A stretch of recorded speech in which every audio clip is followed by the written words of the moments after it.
Ever since I was a kid, I remember in year 6 down at Little Langlands looking at Qantas 747s fly over all of the time, and all I wanted to be when I was a Villanova student was a 747 pilot flying for Qantas. What inspired me to join the Air Force was knowing that flying can be much more than just flying from A to B, but also that sense of service, which is one of the things I learnt at Villa, that I can carry that on in a military career. At Villanova, I was really fortunate to be put in a number of leadership positions, particularly as the president of the student council when I was here in year 12 in 2010. The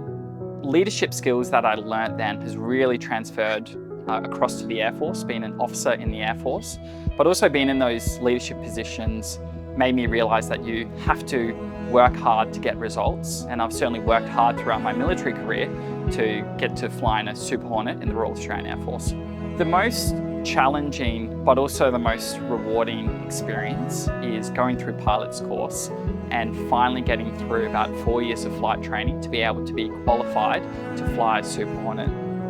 The difficult thing about flying a Super Hornet is there's so much study that's required, so much hard work, but also just getting in the jet, and things are different every single day, whether the weather's bad or there's a different threat that you're training against.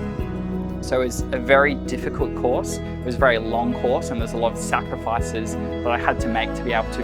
pass that course, but it was so rewarding there, standing on graduation day, having my wings, being able to fly a Super Hornet. The advice that I give to students at Villa considering a career in the military is work hard, especially in year 11 and year 12, to get the best grades possible, and then you can do any job in the military you want.